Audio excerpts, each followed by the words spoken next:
ससुराल में कभी बराबर मत रहिएगा, आइएगा 9-11 हो जाइएगा, क्योंकि ससुराल में रहने वाला दामाद और कुत्ता दोनों बराबर। ध्यान से सुनिएगा, जल्दी से निकल जाएगा। बहुत खूबसूरत पैगाम तालीम के हवाले से आपको सुनाने के लिए जा रहा हूँ। इमाम शाफी रहमतुल्लाह अलैह ने फरमाया, अगर दूध पीने वाला बच्चा माँ की गोद में पेशाब करे वो बेटा है, और बदन में पेशाब नहीं लगा, कपड़े में पेशाब है, तो कपड़ा उतारने की ज़रूरत नहीं है। एक मुट्ठी पानी लिया मारा, 2 मुट्ठी पानी लिया मारा, गार लिया झाड़ लिया, कपड़ा पाक हो जाएगा। बेटा अगर पेशाब करे, दूध पीता बच्चा, इमाम शाफी फरमाते। लेकिन अगर दूध पीने वाली बेटी है, माँ की गोद में पेशाब करे, बाप की गोद में पेशाब करे, और बदन में पेशाब ना लगे, सिर्फ कपड़े ही में पेशाब है, फिर भी 1 मुट्ठी 2 मुट्ठी पानी मार लेने से कपड़ा पाक नहीं होगा। कपड़ा उतारना पड़ेगा, दाग धब्बे छोड़ाने पड़ेंगे, बदबू निकालनी पड़ेगी, गारना और निचोड़ना पड़ेगा, तब मुकम्मल कपड़ा पाक होगा। देखिए नुक्ता, बेटा पेशाब करे मेहनत नहीं है, थोड़ी सी मेहनत में कपड़ा पाक। बेटी पेशाब करे दुनिया भर की मुसीबत, मोटा मोटी पाक करने से कपड़ा पाक नहीं, कपड़ा उतारना पड़ेगा। देखिए कितनी मेहनत। पालन हक्कानी ने यहाँ से नुक्ता निकाला, दुआ कीजिए अल्लाह उनकी कब्र को नूर से भर दे।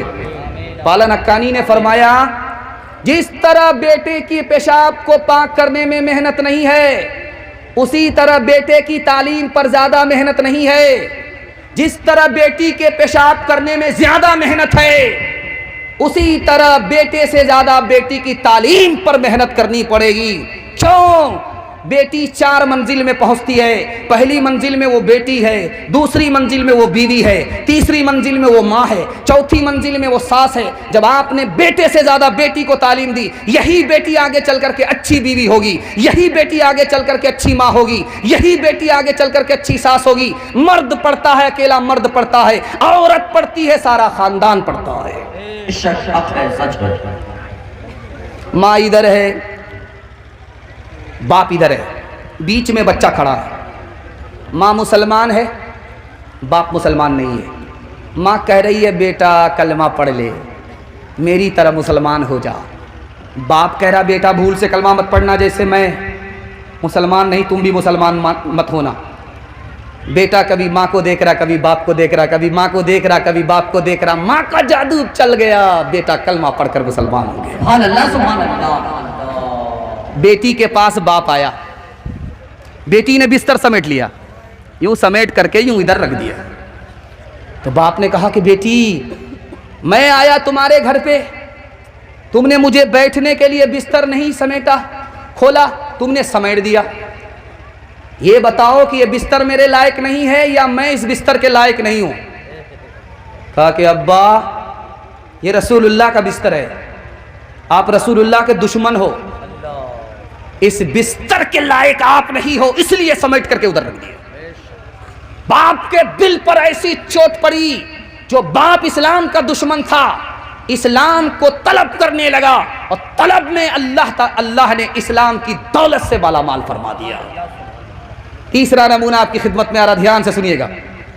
जैसे ही शादी हुई, बीवी का इंतकाल हो गया, कोई कैलेंडर ही नहीं छपा।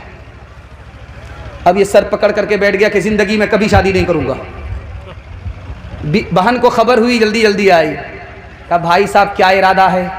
जवान हो, अल्लाह ने साथ नहीं दिया ज़िंदगी, बीवी तुम्हारी गुजर गई, साथ नहीं दिया, लेकिन तुम्हारा इरादा क्या है, दूसरी शादी करोगे? तो कहा नहीं नहीं करूँगा। कहा नहीं, ये गलती मत करना, तुम जवान हो, दूसरी शादी कर लो। तुम्हारी बहन को पता है, तुम्हें मशवरा दे रही है, बहन के पास तुमसे ज़्यादा इल्म है, तुमको बता रही है दूसरी शादी करो, शौक से करो। अगर तुमको नेक औलाद होगी और फिर वो नेक काम करेगी, तो तुम्हारी औलाद की हर सांस के बदले तुम्हें अल्लाह सदक़े जारिया का सवाब देगा, सदक़े जारिया अता फरमाएगा। अब जिस भाई का इरादा बदल गया, उन्होंने शादी कर ली। एक आखिरी नमूने पर पैगाम को ख़त्म कर रहा हूँ, आप लोग सुनने के लिए यहाँ से लेकर के वहाँ तक तैयार है? दोनों हाथ उठाइए इंशाअल्लाह, ध्यान से सुनिएगा, जल्दी से निकल जाएगा। हारून रशीद हज्जाज बिन यूसुफ का दरबार है। एक औरत रोती हुई आई, फरियाद किया कि मेरे 3 आदमी को तुमने गिरफ्तार किया है, मेरी फरियाद है कि तीनों को छोड़ दो। तो हज्जाज ने कहा मेरे कट्टर दुश्मन है, मैं तीनों को छोड़ नहीं सकता, ایک کو چھوڑوں گا، دو کو پھانسی پر چڑھا کر کے رہوں گا، میرا آخری فیصلہ ہے۔ تم کو 5 منٹ کا ٹائم دیا، جس کو چاہو چھوڑا لو، جن کو چاہو موت کے حوالے کر دو۔ اب اس عورت نے 5 منٹ میں فیصلہ لیا۔ کیا فیصلہ لیا؟ آپ کو سن کر کے حیرت ہوگی۔ تاریخ میں بہن کا کتنا بڑا کردار ہے یہ دکھانے کے لیے جا رہا ہوں۔ ماں باپ کے مرنے کے بعد ہم اپنی بہن کو تنہا چھوڑ دیتے ہیں۔ بہن پر ستم کرنے والے، ہاتھ جوڑ کر کے میں آپ سے کہتا ہوں، آپ بہن پر ستم مت کیجیے، کرم کیجیے، اللہ آپ پر مہربان ہوگا۔ دھیان